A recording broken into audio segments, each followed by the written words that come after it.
Peace, peace. What's going on, y'all? What is going on? Welcome to another Substantial Weekly. My name is Substantial, and as always, I'm happy to see you guys. Man, so much to get into, so little time, so let's go ahead and jump into it. First and foremost, if it's your first time to the channel, be sure to hit subscribe, turn on those notifications, so that way you don't miss an episode of Substantial Weekly, but also so you can get updates on music, upcoming releases, events, all that good stuff, all the things that I'm involved with. And shout out to those of you if it's your first time watching. To all the regulars, y'all know what it is. Make sure you say peace. Let me know where you're tuning in from, all that good stuff. And if you haven't hit that like button already, please do that and be sure to share the video. Yeah, man. So happy to see you all up in here. Shout out to the early birds, all the folks who hold me down and show up in the beginning when we get started. Shout out to our regulars, Tommy Hackett, who just popped up. Peace, what's going on, fam? I just replied to a message from you last night that somehow I missed on Patreon, so I appreciate your patience. Should be an answer to that question in your inbox. All right, but peace to Tommy Hackett. Peace to Kevin Easy, what's going on? London in the building, good to see you up in here. Shout out to Frank, what's going on? All right, and of course we got Warpath. Peace, family, good to see you up in here.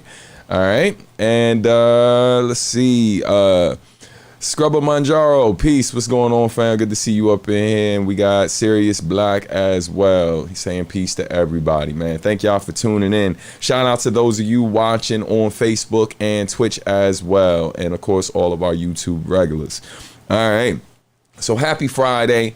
We'll start off in a second jumping into what yesterday was, but I also wanted to take a second to just update y'all on a couple different things. One, that YouTube is still being YouTube, so nothing has changed there. When something does change, of course, I will let you guys know. But as of right now, the issues that I've been having, with them has not been resolved yet. Trying some different things, and then of course my contact is always super helpful, but right now he's on vacay, so when he returns from vacay, hopefully we can get the issue resolved sooner than later. But as of right now, still no monetization on the channel. So that being said, those of you who are interested in donating to the channel, you can do so by submitting, hold on one second, just had a technical issue behind the scenes that I'm trying to fix. But yeah, man, those of you who want to donate to the channel, you can do so by checking the Patreon, Patreon as well, but also PayPal, Cash App, and Venmo. Never necessary, but always appreciated per usual. You should see those links floating across the bottom of the screen, and then also there's a link in the description of the video for those of you who want to support the channel. All right, let's get into some of these comments real quick before we drop the next thing. All right, who we got up in here? Ethan, peace. What's going on, Ethan? Good to see you up in here. I'll be talking to you tomorrow, brother. All right, man, I try, fam. You know, I feel bad every time I see someone butcher someone's name, so I really like, I try. That doesn't mean that later in the show I might not mispronounce it, you know what I mean? But I try to put forth the effort, you know what I mean? So I appreciate you for appreciating me. Yeah, I mean, you know, I tried a couple different things that was suggested to me. It hasn't been working. Still trying to fix it, man. But that's part of the reason why I stopped doing, you know, the Substantial Live from home, simply because that was the bulk of the money was coming through there. And, you know, asking people to take those extra steps to donate. The other option, you know, well, let me finish the thought. Asking people to take those extra steps to donate via PayPal, Cash App, and Venmo usually doesn't result in many donations. Now, keep in mind, I could absolutely charge people up front to watch Substantial Weekly and do that through Bandcamp, which is something I played around with before. But the issue with Bandcamp is, number one, well, Bandcamp's great for the most part, but the biggest issue with Bandcamp is that The amount of people who usually show up to watch a live over there is a lot less than how many people watch it on YouTube. And I know that's partially because I'm making it a paid thing where people have to pay to watch it. But, you know, it can be a bit awkward, you know what I mean? More so for the people in the chat, because it's pretty much the same for me, you know, in terms of performing and not having an actual audience that I can physically see. But, of course, when I look at the chat and then you see 5 people watching the performance, you know, that can be a bit discouraging. It really doesn't stop me because, you know, I try to give the same show no matter how many people are in the audience. And if you've seen me live, some of you might have seen me at a sold out show. Others may have seen me at a show where it was 3 to 10 people, you know. I try to give the same energy regardless, you know what I mean? So, you know, you guys let me know what you think, how y'all feel about that, whether or not we should start it back up and just have it strictly on Bandcamp until the issue is resolved with YouTube, or if we just, you know, we just go ahead, lay it to rest and be like, hey man, we had a good time. It was a good thing. Moving forward, you know what I mean? We're moving on. All right. Hey, you're welcome, Tommy. And now when you go to, so this is a Patreon related thing, as I mentioned before, I would be covering, talking about Patreon. So might as well jump into that first. But so for a while, people have been struggling to find the link that I put there that lets you know how to get my entire discography by being a Patreon member. So you don't necessarily have to buy that cassette to get my whole discography. If you are a Patreon member who basically pays $25 or $50 a month, you basically have unlimited access to my entire discography by a link that is provided for people who are at those top tiers. You know what I mean? You also get discounts and all of that good stuff too. But there's something special that I dropped on Patreon today, which we're going to talk about in a moment.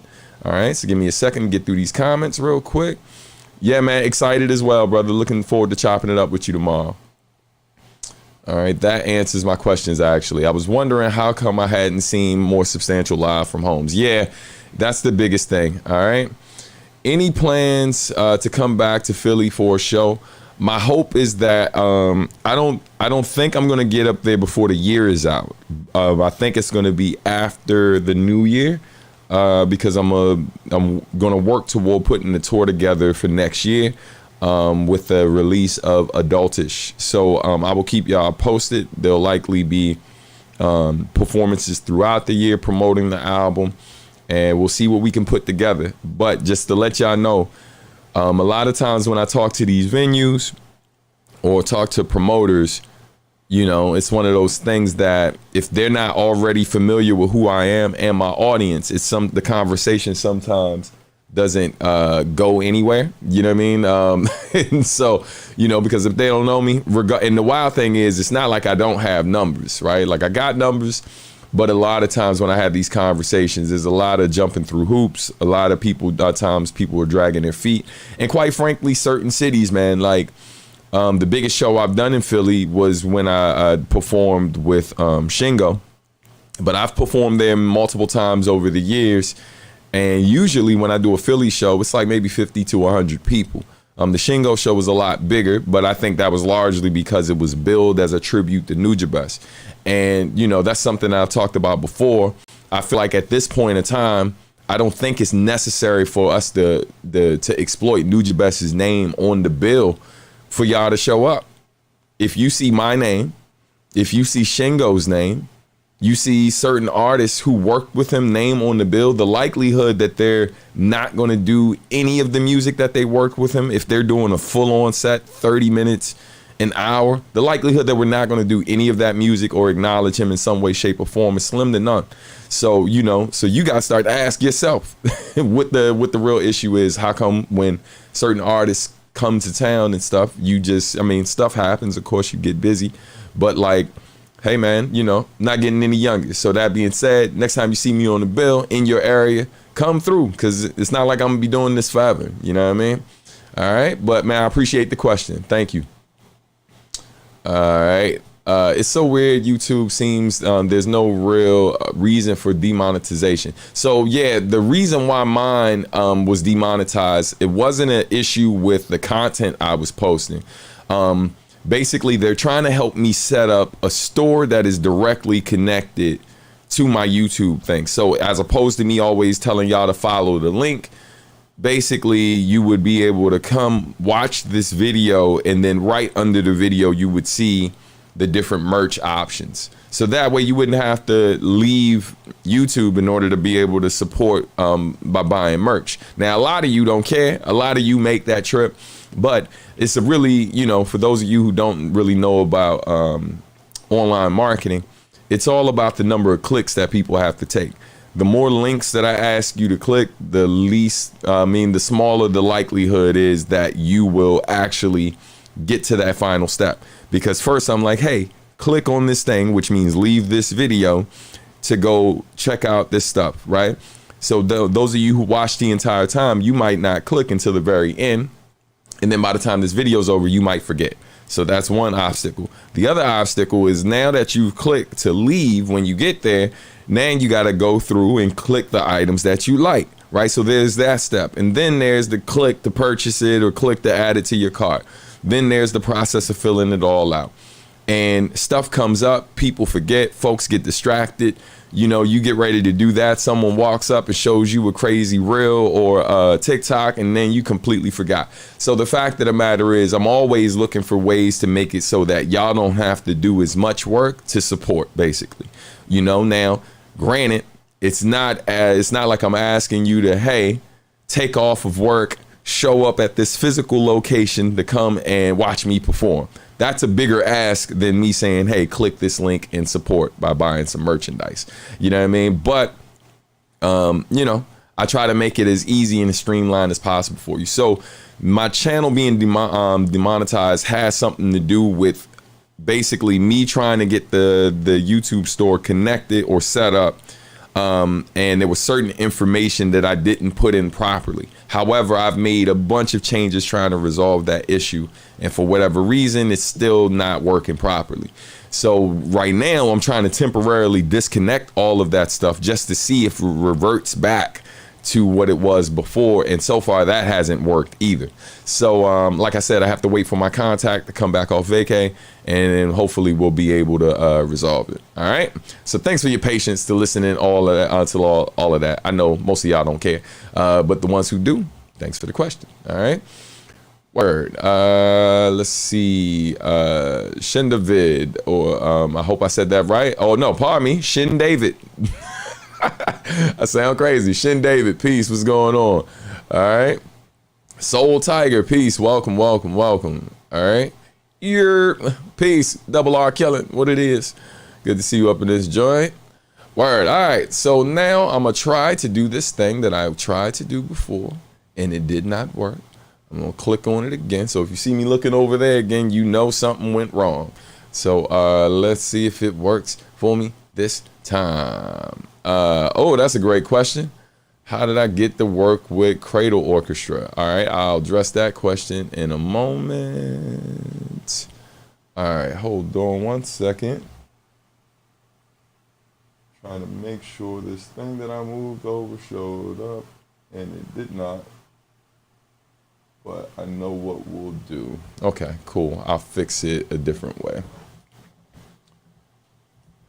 So let me address that question, and then I will attempt to resolve this issue with this graphic that I want to bring up in a sec. So, all right, the question is, how did you get to work with Cradle Orchestra? So, one of the guys from Cradle Orchestra is directly connected to Hideout Productions. He's an affiliate of Hideout Productions, and has worked with them for quite some time. And as you know, I've had a relationship with Hideout Productions since 1999. So basically, one of my trips to Japan, we had a conversation, and then later on, not too long after that trip, they reached out, they sent over the track, and you know, the rest is history. And you ended up with that song, I Never Knew. Yeah, man, it was definitely a cool track to write. And it's one of those tracks that every time I return back to it, I'm like, man, this came out really great. I'm proud of how that track worked out. But yeah, man. All right. Appreciate the love y'all showing each other. Great question on Double R Killing. I've been wanting to ask that myself. Word. Yeah, man. Yeah, since 99. So Hideout Productions, like back in the day, it started off, it was just Nujabes. And so Nujabes contacted me in 1999.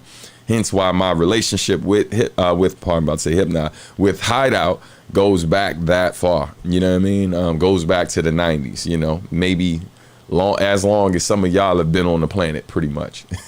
You know? All right, let me see if I can resolve this issue in the back, and then I will keep it moving. All right. Yeah, had a little technical issue today, but let me know if everything else is good. I know the video seems to be rolling smooth and the audio is good, but for whatever reason, this one thing, you know, I usually have certain graphics on the screen. And for whatever reason, one of the main graphics I wanted to have for today for us to talk about hip hop, you know what I mean? The birth of hip hop and the anniversary of a pivotal event in hip hop. I wanted to have this graphic on the screen when we talk a bit. All right, let's see. Comment. Yep, one of my favorite songs of yours. That flute is so soothing. Yeah, man, it's a really nice joint. It's really nice and relaxing joint, man. All right, love your production, man. I think it's underrated. Thank you. Hey, Roz, thank you, fam. I've been working really, really hard to get my beats up. And man, let me tell you, yo, when I cannot wait for the album to drop and people really get to hear what I've been cooking up. I mean, I know I've played little samples and stuff on the show, but I'm so proud of it. I'm actually going to outsource the mixing. I got my man Tone Deaf from Q&5 who's agreed to mix the album. But yeah, I've played it for a few people. One day I'll try to get T. Lucas on the show just to talk about what he heard, because I played like maybe 5 joints from the upcoming album for T. Lucas. And his face, man, I really should have recorded him reacting to everything, but I'm gonna get reaction videos from all of the artists I know and some of my peer group once the album's done. But yo, like people's response, everyone, this is how I know the production, like this is how I know I stepped the production up. Every time I've played the track for somebody, they look over to me and was like, yo, like you made the beat? Or they say, yo, who made the beat? That's been the response for almost every session that I've had with someone, letting them hear the album. That's been the main question. You know, I expect certain faces and the responses for the lyrics and the subject matter. You know, that's something I've never had a problem with. But it's been dope, so dope to see people who I know have known me for a long time, and people who maybe aren't as familiar with my production ability, like how blown away they've been with the production level for the album. And I think a lot of that has to do, is different producing for other people than it is for yourself. Because sometimes when you produce for other people, and I can't speak for other producers, but I'm gonna speak for myself. What I find that when I work with other producers, there's a small amount of them who are really willing to explore how far the beat can go. And a few of them respond fairly well to different advice I offer or feedback that I offer on how to improve the beat. And then I got other people who I work with, they're just like, nah, I'm good with it the way it is. So, and it's like, you know, I picked the beat because I liked it already.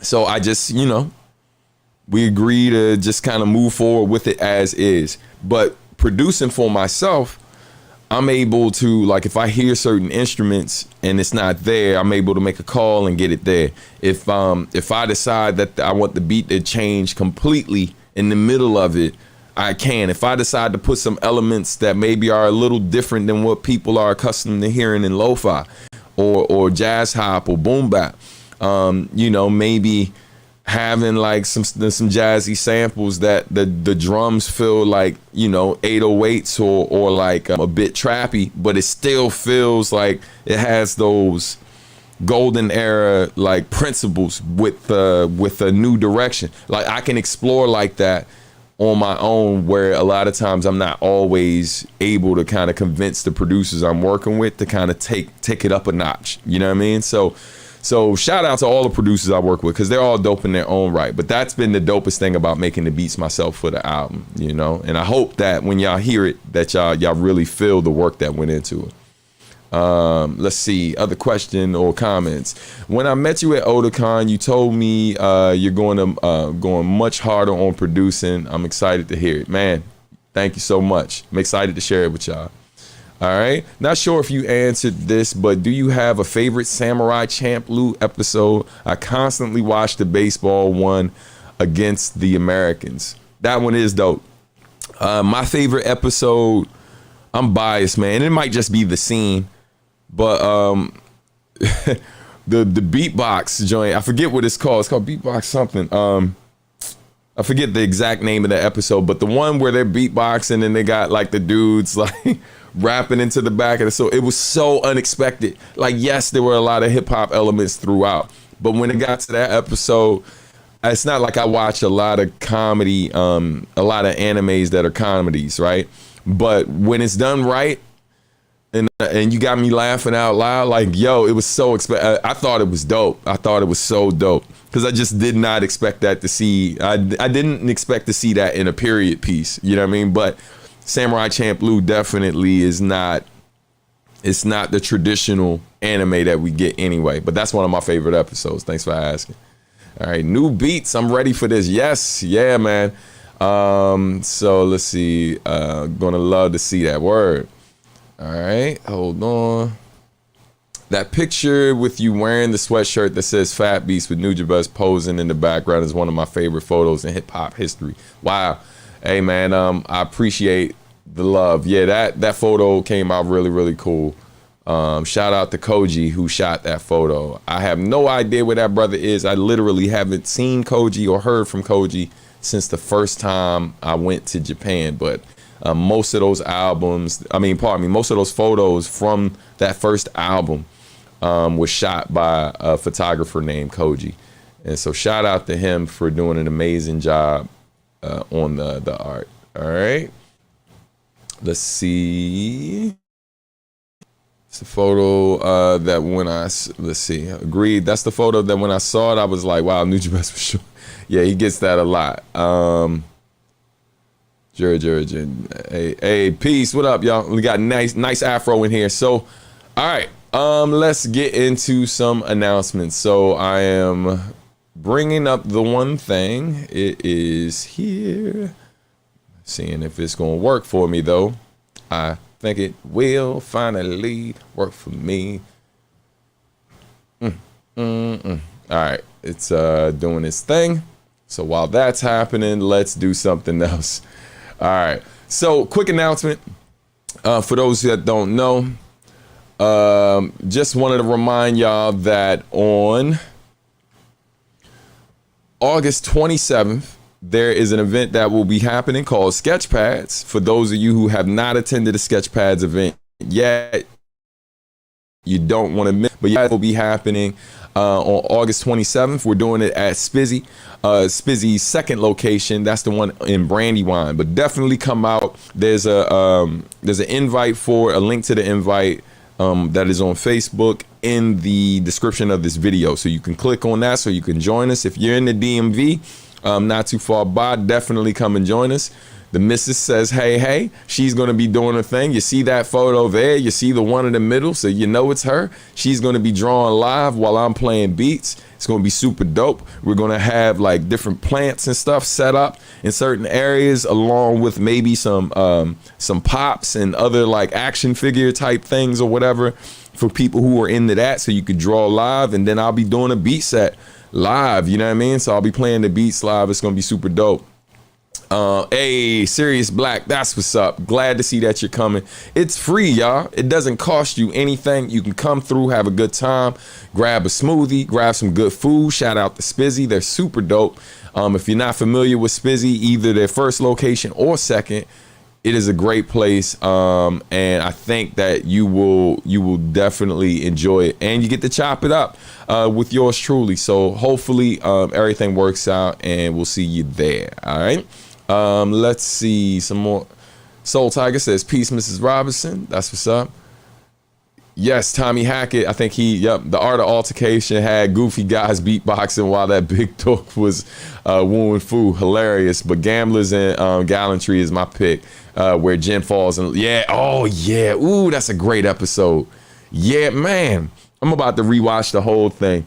Because like I said, that beatbox thing is one of my favorite moments for sure. I don't know if that episode is my favorite episode. I don't know if I have like a favorite episode, like the one that, that I always go back to.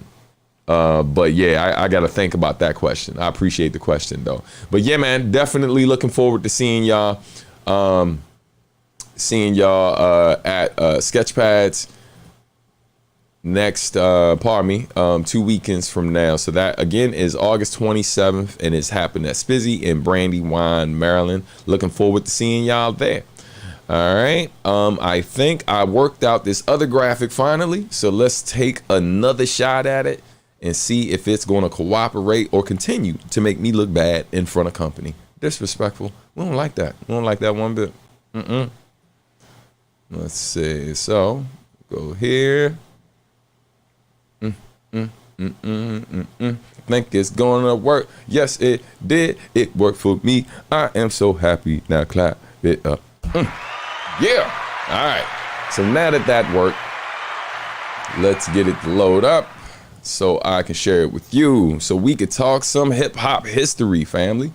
All right. Let's see. I was out there. I would absolutely be there, but I can't with my current circumstances, unfortunately. All good, Warpath. Trust, man, I know that if you was in the area, or if I did an event in your area, you would definitely be one of those go-hards that would be there. So I appreciate you, man. No worries. Boom, boom, boom. Folks said, great episode that hits home. Word, indeed. Yeah, man. You gotta live it up sometimes. So, hey, let's get into it. Let's talk hip hop. Happy birthday to hip hop. Technically, happy belated. So, for those of you who've never seen that, if you've ever seen this graphic, now obviously I did not design this flyer. I was not born yet, but this flyer is for one of the earliest documented hip hop events, and worldwide, for most people, this is considered the birth date of hip hop. For those who don't know, August 11th, 1973. So hip hop, based on this flyer, is officially 49 years old. So clap it up for hip hop culture one time. And we are not talking about rap music specifically. We're just talking about the culture of hip hop. All right. So today, man, I wanted to talk a little bit about that, and I'm gonna give y'all some reading recommendations for different books that you could check out that give you some history of hip hop, and maybe I'll recommend some movies too, for those of you who might not have any recommendations. But let's start it with a question first and foremost.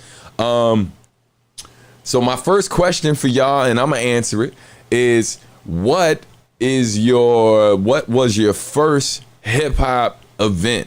And when I say event, it doesn't necessarily have to be a rap concert. It could have been a b-boy battle.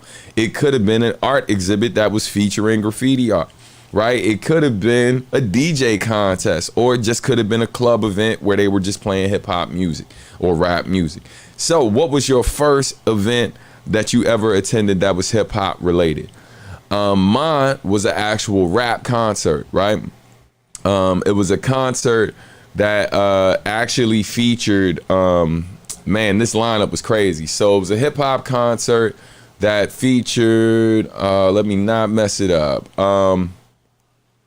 It was Naughty by Nature, Lords of the Underground, Run DMC, Apache, SWV. I think that was everybody. And I saw that in Louisville, Kentucky. What year was that? I think it was like 93. I think it was 93, something like that. That was my first hip hop concert. I was 14 years old. and my brain was blown to bits. They had to call a crew to come wipe up the little brain bits that were all over the concert hall floor. It was ridiculous. It was actually in an arena, not a concert hall. And yo, just watching that experience was crazy. It was really, really crazy. Nothing like it, man. I knew, you know how like you see something and then you feel different afterwards. Like, keep in mind at this time, I had written rhymes, but like I hadn't made the decision yet that I was going to rap, like that I was going to pursue that as a career. I just wrote a few rhymes here and there, like maybe like two, man, it was more than two, probably like maybe 5 or 6 by that point. Cause I wrote my first rap 4 years earlier. But 1993, 20 years after the birth of hip hop culture, was the first time I saw a hip hop concert, or went to any type of hip hop event. It wasn't my first time experiencing hip hop, but it was my first time experiencing hip hop culture in such a large venue. Because prior to that, it was just kind of like breakdancing at school or in my neighborhood, or drawing graffiti and stuff in my sketchbook. I think maybe later that same year is when I first started doing stuff on walls, right?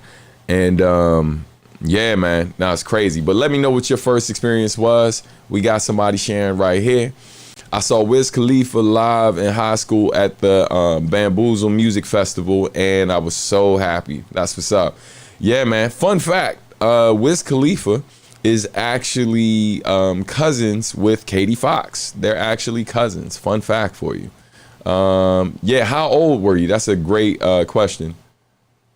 All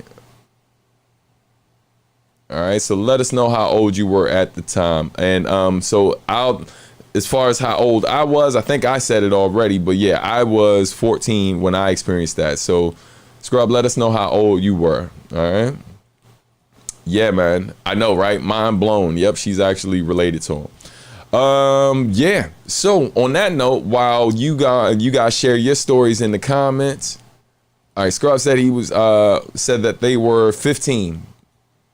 Dope. All right, we got another story right here. Tommy says, first event, not sure, but I remember an outdoor neighborhood festival where a local group appeared, Duracell. I think they had tech issues and had the crowd clap out of rhythm for the dancers. Word, that's what's up. It don't get no realer than that, man, when you start having no technical issues and then you still gotta perform, so you're trying to figure it out so that there's no dead air. But yeah, man, I would say one of my moments that I remember having actually witnessing a technical issue. I went to a show and I saw Plug One from De La Soul. He was performing, and it was like an impromptu performance. So he asked the DJ to throw on a beat, and when he asked the DJ for a beat, the DJ went to throw something on, and then the power cut like to the table. So everything went down, and the DJ couldn't play one for him. And so they tried to work it out, and then out of nowhere, he says into the mic, and keep in mind, this is when I was still on the come up. I think this is before the stuff will hide out. I hadn't dropped an official album yet, but I was already living in New York. So he looks to the crowd and was like, yo, anybody got beatbox? Hey, bruh, I'm like less than 10 feet away from the stage. My man, like, I was hesitant. I was like, I don't know if I want to volunteer. But then my man tapped me like, fam, you got to go do it. So I start walking up to the stage, and then he waves me up like, yo, come on, beatbox for me. I'm like, yo, I'm about to beatbox for one of my rap heroes, son. It's crazy. I get right to the stage and take one step on, and then the DJ goes and drops a beat, and I'm like, ah. So it was like, boop, boop, boop, oh. Like the moment the beat went, the second it went, my head was like, and walked right off the stage, man. That joint, oh man, it hurt so bad. And like, and Plug One just looked at me, son just looked at me, was like, it's all love, family, my bad. And then he just starts rocking. He killed it. So it's like I couldn't be too mad because I was there watching, one member of one of my favorite rap groups of all time perform. So that was awesome. Yeah. Let's see. First concert I remember going to was Earth, Wind, and Fire with my pops. But the first rap artist I ever saw was Lupe Fiasco back when I was in college. Dope, dope. Dope on both accounts, man. That's a hell of a way to have some firsts right there. Earth, Wind, and Fire might be one of the greatest bands of all time. And definitely one of the most underrated bands. The Elements? Come on now. They are crazy. And Lupe, forget about it. Lupe is top tier lyricist, so I'm sure that was an amazing show. I've seen Lupe perform live a few times and had the pleasure of opening for him back in 2016. So shout out to Lupe and salute to both Lupe and Earth, Wind, and Fire. All right, let's see. I kind of want to know Steph's first real experience with hip hop now. Word. Let's see. Another one. Vil says saw Kanye perform in Visalia, I hope I said that right, California, around the time College Dropout came out. Dope.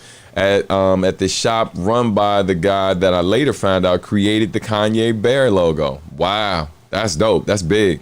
That's pretty cool. Yeah, I saw Kanye perform live. Was it Madison? I think Madison Square Garden. And who else was on the bill? I feel like Keisha Cole was on the bill too, but yeah, man, Kanye's show was definitely dope. It was around the time of his second album, Late Registration, which is top tier Kanye. But word, oh yeah, man, it was awesome and painful as hell. Stop laughing at me, son. Still got it. Still got it with the beatboxing. Man, you know, I do all right. Definitely don't want to be beatboxing with chapped lips, though. Wouldn't recommend that to anyone. It's not a great look. You'll be bleeding midway through. Terrible. Daylight's Unreal Live. Man, they really are. They put on a great show. I had the pleasure of opening for them 2019. I was rocking with Kokai at the Kennedy Center. And they performed, so did Pharoah Monch as well. That was a great show. All right. Let's see. Have you ever met Tyler, the Creator, or anyone from Odd Future? I have not. And I really, really, really love their stuff. It'd be really cool. I remember, shout out to my man Isaiah from The Other Guys. He's the MC that raps on a lot of their older stuff. I remember when Isaiah first discovered Odd Future, he said, and I quote, "Yo, you gotta check these guys out. They're amazing, fam." And I'm like, word? He was like, the reason why I want to see them win, because yo, they're us, dog. Like, because they're this collective with all these different types of artists and stuff. Some are like, all of them are very unique. In our old crew, UV, like we had all types of stuff in the mix, man. We had R&B singers, we had hip hop artists, we had producers, we had spoken word artists. You know, we were doing a lot of different things, and we got a lot of respect when we formed. You know, from our crew down in Maryland all the way to our folks, to all of us who were working together in Brooklyn. We got a lot of love and respect from a lot of the elite in the underground. Shout out and rest in peace to my man PH, who used to show us so much love. But I feel like we came at a time where like people really weren't as open to like this whole genre bending experience musically, you know, which is disappointing. But I mean, we still got a lot of love and respect. We were able to walk into poetry venues and get respect. We were able to perform at R&B showcases and get respect. We were able to walk into like hip hop venues and get respect, battle, beat showcases, all of that. Our whole crew was getting love in all of those different spaces. But when we would try to bring that all together live, it would get love like in certain spaces, but not necessarily in the hardcore hip hop spots. So like, it's dope just to watch Odd Future's evolution. You know what I mean? Let's see. We're brought up right before September. Yeah. The irony. Love it. Hey, Steph, peace. Clap it up for Stephanie Gale, y'all. My sister from another mister. Always great to see you. All right. Let's see. Perfect time. And I got a question for you, Steph. There you go. What was your first experience with hip hop? So while she gets ready to answer that, I'm going to take this off the screen for a moment so I can show you these books. And then after that, we'll jump back into Patreon. so I can show you what is on there. So I got some recommendations for y'all, some hip hop literature for y'all to check out. You know, for you to do some research and find. First one I'll start with, this book right here, Can't Stop, Won't Stop, is a great read, man. And for anybody that's really trying to understand the history of the hip hop generation, even especially for those of you who think you really know hip hop, like I would say, if you don't know hip hop or if you think you really know, start with this book here. This is a great read from any hip hop head, and I believe the foreword is actually written by the legendary Kool Herc. The introduction is written by Kool Herc. Definitely check this book out. It's great, man. It's a great read. Another recommendation, you know, go to this joint right here, man. The Butterfly Effect by Marcus J. Moore. It's about Kendrick Lamar and his album The Pimp a Butterfly, and just about Kendrick's journey in general. It's a great book. It's written by the homie Marcus J. Moore. If you're not familiar with Marcus J. Moore, he's a extremely talented writer. He's actually working on a book about De La Soul right now, but extremely talented writer from the DMV. It's one of the only hip hop books I've ever seen that starts out with a shout out to Landover, Maryland. So needless to say, I'm biased, but it's a great read. Definitely highly recommend that one. Another one to check out, you know, I got to shout out the homies. Man, check out Mega Ran's book Dream Master, right? This is my hip hop edition book list for you right now. You know what I mean? I already mentioned Can't Stop, Won't Stop. Something to go a bit more mainstream. If you've never checked out Decoded by Jay-Z, hey, this joint is fire. You know what I mean? Whether you're a super Jay-Z fan or not, I think it's a great read and definitely worth checking out. One that I don't have in front of me right now because I still got to order my copy, but I'm definitely adding that to my list. Obviously, I have personal ties to this brother, and I contributed to the book. But Rock On, the story of Robert P.H. Diaz. You know, rest in peace to my man PH, my man Pumpkinhead. But definitely check that book out. It's available on Amazon, so I highly recommend that. And then another recommendation I have for you is something that I'm just diving into, but and I know some people might feel a way about him still, but this book right here about Will, and just getting some insight into Will Smith's journey and stuff, and part of the reason why you saw, and it's not excusing it, but part of the reason we saw some of the things we saw recently with him. I think his journey of writing that book and reliving some of that trauma just had him in not the best of spaces, where he clearly was not. That was clearly not his finest moment. And, you know, he's been a dude that has, for the most part, been stellar public in terms of maintaining his image. And it's unfortunate that he fell from grace. But what's really unfortunate is that because he's been the type of person that he's been so consistently, and then he had this major fallout in front of all of us, I feel like he's suffering a bit more than, say, someone who like literally shot up like public venues. There's some rappers we listen to that literally have all types of stuff in their records. Like, you know, some got sexual abuse charges and have been convicted, still got careers out here in these streets. You know what I'm saying? So just I think it's a good read because it'll give you some more context into his life. And this one, for my folks who love a great comic, definitely check this out.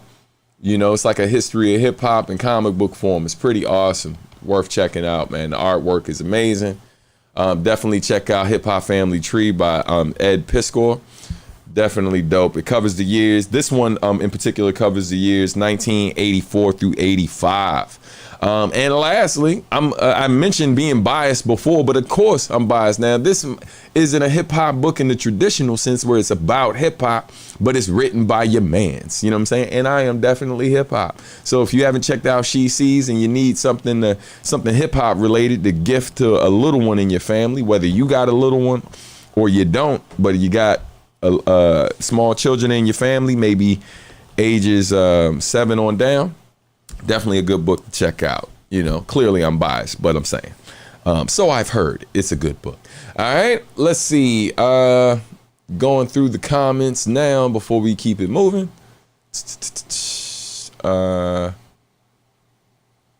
Got it. So Steph says, I remember hearing Salt and Pepper on the radio with I was getting dressed for daycare and I was immediately hyped. My mic sound nice, check one. Hey man, that's a classic right there. Shout out to Salt and Pepper. That's what's up. They're definitely pioneers and paved the way for a lot of other artists. Absolutely, man. Salute to Salt and Pepper. I had the pleasure of meeting. I didn't meet Salt or Pepper, but I did meet their DJ, Spinderella, who I had a huge crush on as a kid. So shout out to them. Let's see. Stan, we need a biography style book from you. Would love to read your full story in your own words that covers everything. Yeah, for sure, man. I definitely plan to do that at some point. I don't know how far down the road it'll be. We had some ideas for a title as well, and we thought about doing a one-man show. So like if we do the book, when we do the book, it'll likely be a book and a one-man show. So think of like Tyson's one-man show where he really kind of just talks about his journey, the ups and downs, and I'll likely have a book that goes along with that, you know what I mean, as well. So yeah, man, it's definitely something. Shout out to my wife. She boss lady be coming up with brilliant ideas, man, and I just be like, yeah, I think that'd be cool too. You know what I'm saying? Because the book was her idea, the children's book. So if you see it happen anytime soon, which might be the next steps after I finish Adultish, because that's something we've been putting on the back burner for a minute. So yeah, I'll keep y'all posted. All right. Word. Agreed. All right. Let's see. Completed the book. I met Joyner Lucas, who ended the audio book. Wow, that's what's up. Shout out to Joyner Lucas, another dope artist. This might be controversial to say here, but I think Jaina is super toxic, and he would be better off without her. I mean, look, I think at the end of the day, we only know so much about their relationship, and I'm just careful to kind of. I don't put any mistakes he make is his mistakes, regardless to her influence. At the end of the day, he's an adult, right? So he's made certain choices. The fact of the matter is, I think I try not to judge them, even when the slap happened and stuff, and other things have come out, but I try not to judge too much, simply because, I think people don't understand how difficult it is to have a successful relationship, number one. And I'm saying this as someone who's been in one for over 20 years, right? So that's number one, just, because we know a lot of couples, and not many couples we know have been together as long as me and my wife, right? And it's important to know that, like, it's not that we are somehow perfect or got it figured out. Number one, our relationship isn't public to the degree that the Smiths family is, right? So our dirty laundry, our problems, our biggest mistakes and stuff it's not public information, right? So the fact of the matter is, though, people also don't necessarily see the amount of work that goes into maintaining a good relationship, and even less people are willing to even put in that amount of work to make the relationship good. So I think it's one of those things. It's easy to say, but it's not easy to do. And I think you can never really put all of the bad things that come out of a couple's relationship all on one person, because at the end of the day, it's a relationship because there are multiple people involved. So just something to think about. I think 'cause I see a lot of the energy that people put out there for Jada. And I've seen a lot of the energy that people put out for Will and his children. And I would say this, as toxic as I believe that, as I feel that people feel that Jada and Jada is to their relationship, I would go a step further and say that some of the comments that I see people make about their relationship says a lot more about them than it actually does about, like, Will and Jada. You know what I mean? And it's like, so I would leave it at that, man. Like, because at the end of the day, as much as we think we know them, we don't know them. we only know what they allow us to see. And to quote Viola Davis said in an interview where she was talking about her show before it got canceled recently. She was saying that a lot of times we think we know people, right? Because we see them on screen or we see them in interviews. We think we know. But she was like, but keep in mind, the person that knows me best is probably my husband. But I would say if I had to guesstimate how well my husband knows me, he probably only knows about 45% of who I truly am.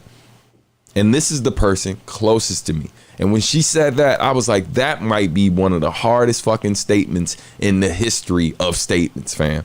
The person who knows me best only knows about 45% of what makes me me. That's a hell of a statement, right? And it's wild because when I heard that, I was like, I would have to agree, because how many there a lot of times maintaining a successful relationship doesn't mean that you say everything. It doesn't mean that I tell you everything that has ever happened to me.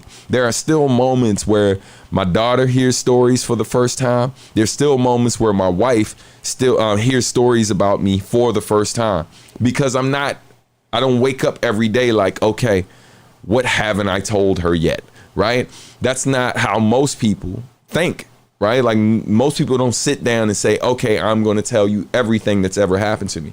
And then part of maintaining successful relationships is not just what you say, is realizing that not everything needs to be said. And it doesn't mean keep secrets. What it means is sometimes there are things that are happening around you where like you think that you have some initial thoughts, but those initial thoughts are based on information that is incomplete. So I've learned that it's all my comments aren't always necessary. My thoughts aren't always necessary. So I don't always jump to say the first thing that comes to me. And a lot of times when I see relationships that don't do too well, there's a lot of that. There's a lot of also airing out problems that are being had on social media when you haven't really resolved that issue with the person who you live with. Like, fam, like all of these people that follow you, this ain't their business, right? And if you decide to make it their business, you should handle it with the person who you're with first, because it is their business, right? So like, so I would just say that, man. I know I probably got way too deep into that to really, that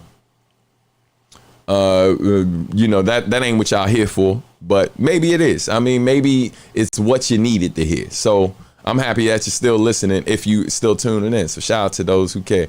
Hey man, look, I'm definitely planning to add Dilla Time to the library. I'm ashamed to say that I don't have that book, considering he is my all-time favorite producer. So I was just talking to my man, shout out to Early Bird. I was just talking to him about that the other day. All right, let's see. We're short on time already, so I'll just leave it at one question. What would high school you and current you have to say about each other? That is interesting.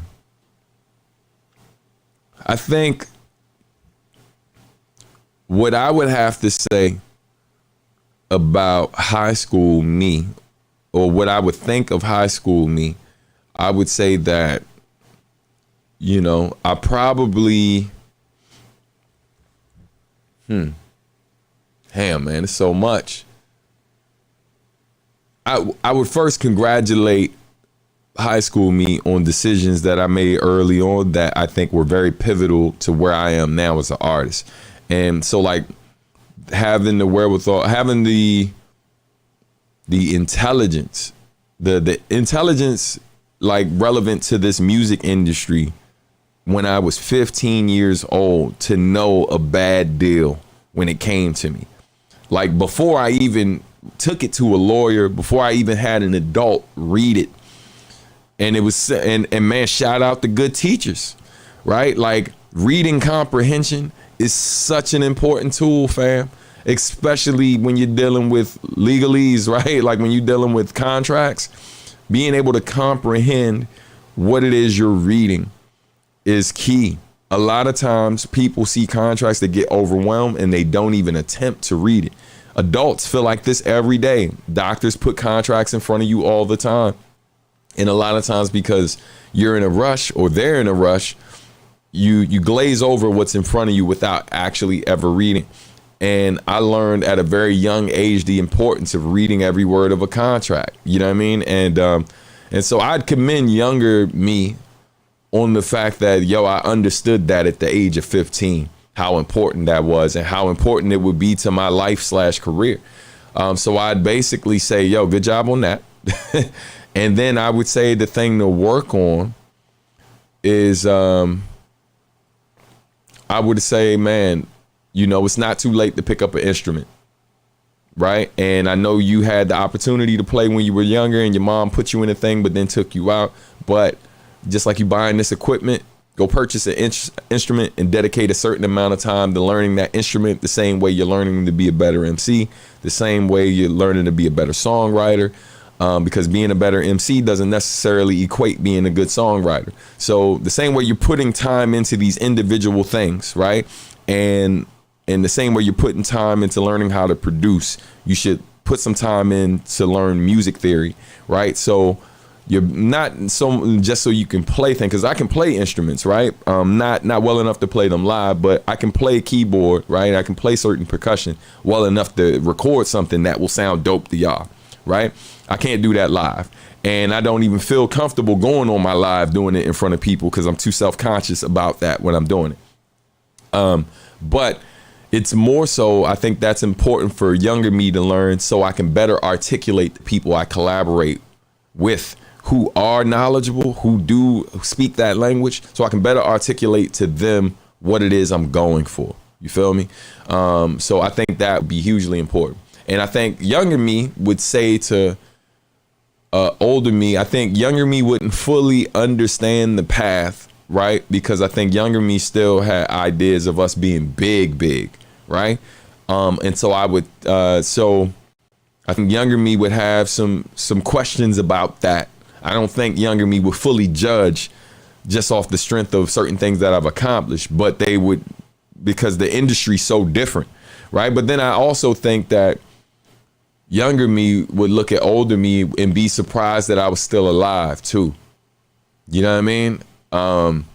Just off a certain thing, like high school me experienced some real wild shit. You know what I mean? Like in terms of being shot at, in terms of being in like, big ass group fights, in terms of, and the shot at thing wasn't a one-time thing. It was multiple times in terms of being, held at gunpoint, in terms of run-ins with the cops.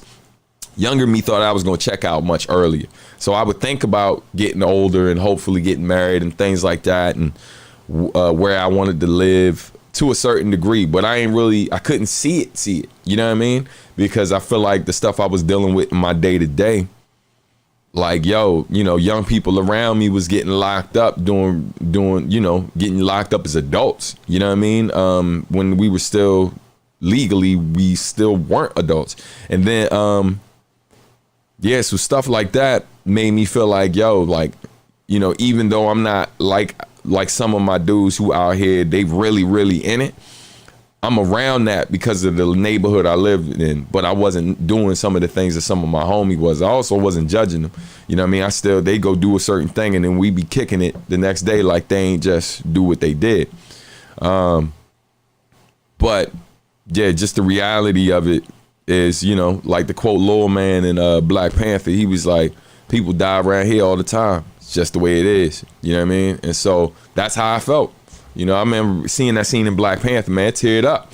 Cause I was like, I know when he said that, it's like, I know exactly what that feels like and I understand exactly what he's saying, but yeah, thank you for the question. All right, let me get to these comments and then bring up this last thing before we get out of here. Another book I've always enjoyed, The Big Payback by Dan Charnas. All right.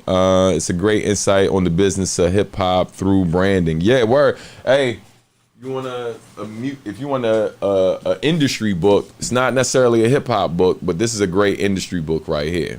All right, all you need to know about the music business, 10th edition. All right, Donald Passman. Another recommendation for you. All right. Let's see. I will check out Chain's book. Thanks for this. Enjoy Rakim's autobiography. Man, so many books I got to get. Yeah, that's another good one. I want to get Prodigies as well.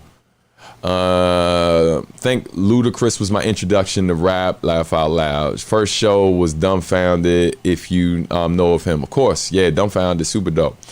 Hey, I don't know why you got the laugh out loud for Ludacris. I think Ludacris is criminally underrated. I think after a certain time, like for some people, he became a bit corny to them. But I'm not one of those people. I just think that, like, you know, sometimes artists make music you like and love, and then sometimes they don't. And I think Ludacris, for the most part, like, made a lot of music that I dug. And I was a hater in the beginning. I wasn't convinced. When I heard Throw Your Bows, I was like, this is interesting what he's doing. I like his flow and I like his voice, but you know, because it was so mainstream and stuff like that, you know, I was pushing back initially. You know what I mean? It's like, oh, this commercial bullshit. I was a hater. The young me was a hater. But after I heard, I think it was Saturday, and some other stuff I heard from him where he was just consistently killing everything he would get on, even when it was super mainstream, I was like, man, he was definitely one of the better mainstream rappers. You know what I mean? And so yeah, man, tip my hat to Ludacris. I got nothing but respect for that dude. I can respect that viewpoint. I think you're talking about the Will Smith thing. Yeah, for sure. I appreciate that. Will Smith is actually crazy talented at making music, in my opinion. Yes, I agree. I kind of hate how much I agree with that statement from Viola. Yo, it's too real. It's too real. Word. We here to listen to you talk about any and everything. Hey, man, I appreciate that love, man. Thank you. All right. Did you ever ghostwrite for any MC/rapper that we not know was written by you? I did, but it was never released. And I don't have any agreement that says that I can't speak on it. So I'm gonna just go ahead and say it. But at one point, I did a session with legendary old school artist Busy B.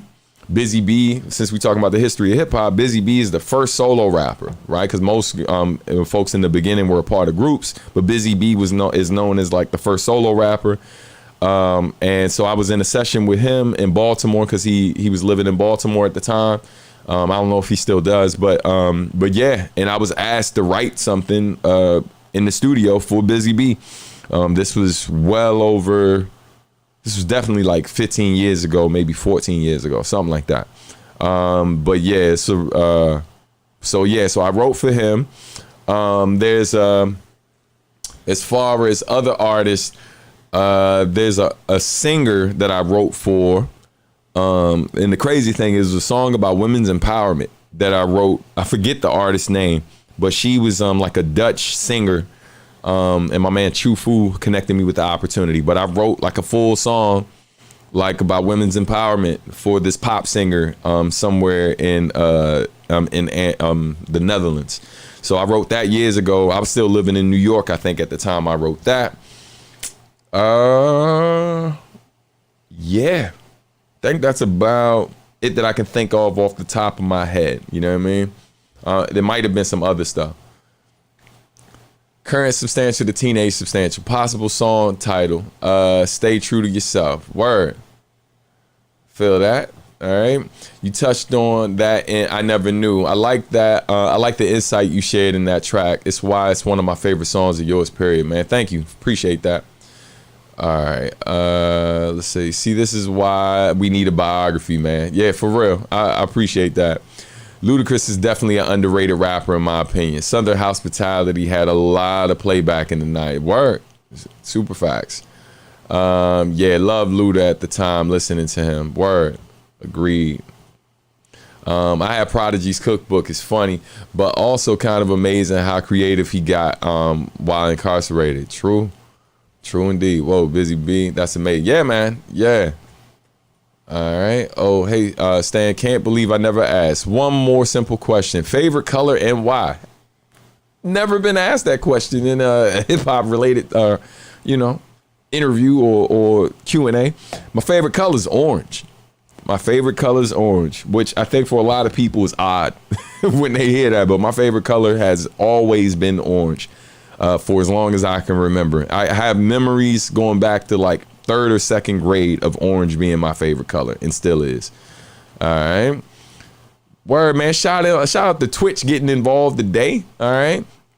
MP Break It says, hey, it's substantial. Any future collaborations with Shingo 2 or Uyama Hiroto planned? Much love. So, yes to both.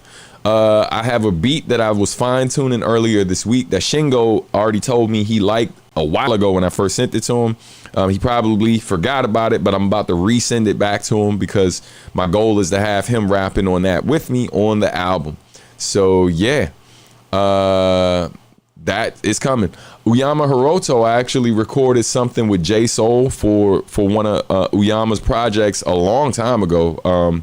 Maybe back in, I know it was pre-pandemic, so it was maybe, matter of fact, I was still working in the school system back then, so like 2018, something like that. I recorded that joint, but yeah, definitely. Oh yeah. And to answer that question, yes, this is a watch from Shingo 2's line. This watch is called Turntable. You know what I mean? It's pretty dope. I'm trying to get in there so we can zoom in. Hold on, there it is. But yeah, man, the watch is fire. Definitely check it out. This is from his brand 7. Shout out to Shingo, man. Super dope. But what best rhymes with what's the best rhyme for orange? I think Eminem already covered that. You know what I'm saying? I ain't got to do it. M already took care of it. Just answered that. Yup, it's a Shingo watch. All right. And I think you mentioned orange when you were talking about Subart Music logo. Yes, I did. All right. Hey, so real quick, I'm gonna pause y'all on the questions for a second because I did not talk about this thing, and of course we gotta go because we are running over. So let's see. I'm gonna share the screen. But yeah, so we're gonna talk about Patreon for a second. Hold on one second. All right, and share that. So, ladies and gentlemen, boys and girls, let's zoom in a little bit. So something right here that I added to Patreon last night, and I will grab a link to drop it in there so y'all can support by following Patreon. But let's do it now. So hold on. Let's make that better right there. So yeah. So on Patreon right now, first and foremost, I'm sorry for not posting as frequently. There's been a lot of stuff happening behind the scenes that I've been trying to work out for Patreon. One of the things is I've been doing my best to get a Discord set up that's connected to Patreon and also Bandcamp for the subscribers on Bandcamp, so that there's a private portal where we can talk about certain things, and I can basically have like a crew of fans who are like hardcore supporters who can be involved in not necessarily all of the decision making that happening with the album, but you basically get early previews of stuff related to the album and things like that. And then also get to give early feedback on merchandise as well. But right now on Patreon, you can actually go check out the song that will be the first single from Adultish. The song is called No Per Diem 2.0. I'll explain that at a later date. I did play the instrumental for y'all one time on one of the live broadcasts. I let y'all hear a little bit of it a while ago. And maybe I'll let a few bars of this song fly right now. We will see. But yeah, man, it's up. This right here that you're seeing, the graphic, that is not the album cover. Okay, that what it is just, that's the color palette for what we're using to design the color, and that logo under it that says Adultish actually is the logo that will be on the album cover, that will be on certain merchandise, etc. So the album is on its way. Also in this post, which I'm not going to expand, but yeah, man, it will also include, this post also include like a the first 7 song titles and features who've already recorded for those songs. So in some cases, there may be an additional feature that adds another element to some of these tracks, but this list only shows who's already contributed to the album. So it has a list of 7 tracks, all of the song titles, all of that. And it's only available on Patreon right now. So I know I've been quiet on Patreon for a minute, but it's because your man been cooking. And I've been really trying my best to get as much of this stuff done. So because the problem that I have with Patreon, these other sites, is a lot of times I'll post something and then I don't always have something immediately ready. And then other times I have a ton of stuff I could share with you, but because quite frankly, I don't always get a lot of feedback when I share stuff on Patreon from the people who do pay to support. So I don't know necessarily if that means that either you didn't see it or you don't like it and you're just not saying it. You know what I'm saying? So it's like, I don't know how to gauge that. So and that's part of the reason why I'm trying to create the portal, not trying, but planning to create the Discord. So if folks feel more comfortable there talking about it, since they clearly aren't talking too much here, that'll be another option. But definitely check that out. Like I said, I'll play a little sample of it right now. And let me get my headphones on so I can see how far along it is. We'll get a couple bars of it and the beat for y'all to check out. All right, so this is a sample of what is available on Patreon right now. I remember doing shows with no per diem, shit on by promoters, but the fans hope to see them. Some hope to be them. Went from dive bars and clubs to shows in museums. No cap, no DM, but the message is direct.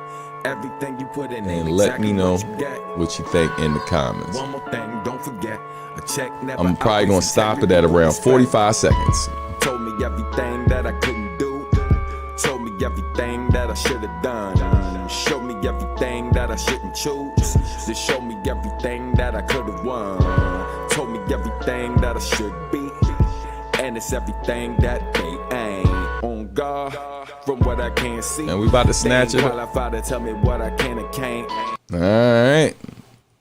So hopefully that came through for y'all, but that was just a little snippet of the track called No Per Diem, featuring Mega Ran, and it's produced by me. Definitely go to patreon.com to check that out. Link is in the chat now. So definitely check that out. All right.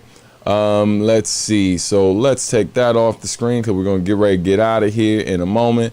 But definitely head over to Patreon. Let's get some of these comments and get out of here. Oh, yeah. Don't worry. One of the best things about the fact that I'm producing this whole record myself. Yeah, hey, listen, let me tell you, you're going to get so number one, the release plan is you will be getting a single from the moment the first single drops. You're going to be getting a new single every 2 weeks until the album comes out. So the album right now, my plan is to have it out by early to late February tops, right? Also, you'll get a single every 2 weeks. So I'm releasing the entire album as singles. I know some people don't like listening to albums until the whole thing is together, but in this market nowadays, it's a single-driven market. And the fact of the matter is, every time I drop a project that has a ton of songs on it, and then I only release 3 to 4 singles, a good amount of those songs on there never really get the play that they should get, because some of the best songs that are on the albums and they didn't come out as singles, right? But for whatever reason, like people, I know the exact reason. It's partly because of the algorithm that is set up for like these streaming services. They add the songs that have been pitched, or they sometimes will randomly pick certain songs from the full length project to put in the release radar for like certain fans. And then also when people stream projects, if you have a commute and that's the way you typically listen to your music, you start an album, but let's say your commute is shorter than the album, then you don't necessarily get to the end of the album. And if there are songs that you really loved toward the beginning of that project, you keep, like some people run those songs back before they even get to the end of the album. So oftentimes you see tracks that are further down in the album almost always have the least amount of plays unless they were released as singles or they went viral some other way. So the strategy is so that each song on this album can have a life of its own and really get exposed to as many people as possible. Now, of course, the physical stuff is all going to be released together in February. People who follow me on Bandcamp will get the album a month before. Bandcamp will hold the album in its entirety there for over a month or just about a month. And I'm going to release that in January. I'll likely drop it on my birthday. You know what I mean? Like the day after, I think the second to last single will drop. All right, so that's the plan for it right now. There will be instrumentals dropped from the project as well. There'll be a version, possible deluxe version that has some of the songs that I initially recorded for the album, like Make It Home and other songs. There'll be a version of the album that includes those. Those are all tracks that I produced. Now, keep in mind, after that happens, there'll be the instrumentals as well. So the instrumentals will be available because I produced all the beats. So you're going to get the full instrumental version. And on top of that, as quick as I finish Adultish, I'm working on 2.0 version of Adultish, which will include tracks that were given to me by producers like Nitsuwa and a long list of other folks who basically, submitted tracks for it. But my goal when I did this album was for it to be completely produced by me. But there will be a variant version of the album that has maybe a few remixes of stuff that I produced by other people, or remixes of the joints that I produced, but with additional artists featured on it that didn't make the album, and then me rapping over other people's beats that are songs that are thematically tied to Adultish. So a lot is happening with the album. So don't mistake me not being active on social media is me not working. There's a whole lot of work happening right now that is far more important than me posting every day. Because I know y'all love the content, but I know y'all want this album, and I'm trying to deliver something classic. And I feel like I'm getting there, man. Like, I'm really excited about it, but word. So let's get into these comments, and then we're gonna get out of here. It says everything has been kind of tighter for me since COVID happened, then now with inflation, but as soon as everything settled again, I'll be more stable and get back on Patreon. All good. Hey, no love lost for anybody who's left my Patreon. I have not done a good job in maintaining being on Patreon consistently, and that's partly because unfortunately, with my music, I do the majority of it myself, right? So it's tough to maintain everything that I maintain. I'm producing an entire album myself. I just produced an entire soundtrack earlier this year. I'm working on bonus tracks for that soundtrack right now.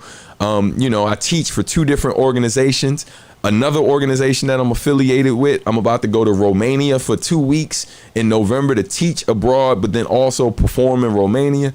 Fam, I'm doing a lot. And a lot of times I don't always do y'all justice by explaining everything that's happening. But I appreciate all of you who rock with me regardless and are patient with me. Thank you, man, because I know you don't have to be. And if you ever got concerns, write to me. I'll do my best to get back in a timely manner. I don't always get back right away, but when I see it, I do. All right. Let's see. Will you release a version of the album that is instrumentals only? Yes, I will. All right. Hope to see you in Philly sometime soon, perhaps performing with Mega Ran, Kadesh Flow, Mr. Blackwell, Mir Blackwell, and other dope artists. Obviously looking forward to you posting more of your beats. Definitely that will be coming at some point. I'll keep you posted. All right. Your production has reached next level, Stan. Scratch that. It's going up for at least 5 levels. Thank you, man. I appreciate it. Hey, Facebook in here. Hey, Sugar B. Otis, peace. What's going on? I agree with your method of releasing singles. I appreciate the stamp of approval. Thank you. All right. Scrub says, very true. The first songs on Bob Alloy I've replayed countless times. Right. And that's what happens. And I know it too, because that's something that I do sometimes. Right. And so I'm just trying to make sure that I do this in the best way possible. Also, something that's happening behind the scenes. There's a good chance I was already planning to leave one of the distributors I work with, possibly both. But you know, I hadn't figured that out yet. I just had a really good meeting yesterday with a new distributor. And there's a chance, it's not guaranteed, but there's a chance that I may be choosing to work with them. So there may be little hiccups you see with some of my releases where certain things come down and then go back up. I'll keep y'all posted, but it's going to be for the best. You know what I mean? It's going to be for the best, to just maximize how stuff is getting out to you. And also to fix some of the errors, man. Like there's some of my releases on outside of Spotify that currently aren't linked up properly. You know what I mean? So, or have artist names on it that had nothing to do with the song. Who knows what that's about? Because I put in the information correctly. However, you know, I can't control what other people do. But I have ways to fix that. So anyway, on that note, I'm out of here because we definitely ran long today. But yo, thank y'all so much, man, for the continued support. And I appreciate y'all patience and the love y'all show me each and every day, man. Seriously. Y'all are very welcome, man. You drop it, I'll cop it. No doubt, man. I appreciate you. Thank you. And speaking of copping it, merch is available. Bond the Mugen shirt is on the site right now. Feel free to cop if you can. Shout out to Shingo, man, for posting that he just got his We Met in Tokyo tee, and he shouted out me and Funky DL. Shout out to him for supporting and everybody who literally rushed to the store to buy it after Shingo posted about it, man. So I thank you for your continued support. Ladies and gentlemen, hold up. Stop the presses. We got Marcus D up in here. Clap it up for my man Marcus. And then the missus is holding it down too. She was in here earlier, but I don't think we gave her proper applause. So let me fix that. You know what I mean? Before I end up on a couch out here, you know what I'm saying? Can't be playing those games. But hey, man, everybody, man, have a great weekend. Marcus, if you're available, dude, we should hop on a call so I could tell you about some stuff, a conversation I had yesterday that could be a good look. You know what I mean? But all that good stuff. All right. So, yeah, that's it. I'll catch y'all next time, yo. I'll see you soon, but talk to you sooner. Peace. Y'all have a great one.